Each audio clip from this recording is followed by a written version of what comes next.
Hi friends, 4 மணிக்கு நம்ம ஊரில் சரியான மழை. சரி வாங்க சூட ஏதாவது செய்யலாம். வெங்காயம், மிளகா, அப்புறம் கருவேப்பிலை, புளி கொஞ்சம் எடுத்து வச்சுருக்கேன், பூண்டு ஒன்று உரித்து வச்சுருக்கேன். இது வந்து புளியூர் பவுட்ரு ஜிஆர்பியோடது. ஒரு கடாயில் எண்ணெய் ஊற்றிக்கலாம். கடுகு, மிளகா, பூண்டு போட்டு கருவேப்பிலை போட்டுக்கலாம். இது நல்லா வதங்கினதுக்கப்புறமா வெங்காயம் கட் பண்ணி வச்சுருந்து வெங்காயத்தையுமே சேர்த்துக்கலாம். நம்ம வெங்காயத்தை நல்லா வதக்கிட்டு மஞ்சப்பொடி கொஞ்சம் போட்டு அதையும் சேர்த்து வதக்கிக்கலாம். நம்ம வாங்க புளியை கரைச்சிக்கலாம். புளியை கரைச்சதுமே இந்த பவுடரை நம்ம சேர்த்து நல்லா அதையும் கிளறி விட்டுக்கலாம். கிளறி விட்டதுமே கொஞ்சம் நேரம் கழித்து அப்படியே புளி சேர்த்துக்கலாம். நம்ம புளியை சேர்த்ததுமே ஆயிடுச்சு ஃப்ரெண்ட்ஸ். கொஞ்சம் நேரம் கொதித்த உடனே சாப்பாடு போட்டு பெரட்ட வேண்டியதான். நான் பெரட்டி வச்சுருக்கேன்.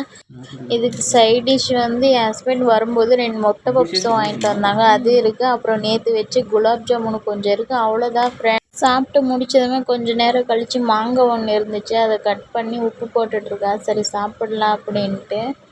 ஓகே ஃப்ரெண்ட்ஸ், இந்த வீடியோ எண்டுக்கு வந்துட்டோம். லைக், ஷேர் அண்ட் சப்ஸ்கிரைப் பண்ணிக்கோங்க. தேங்க்யூ ஃபார் வாட்சிங்.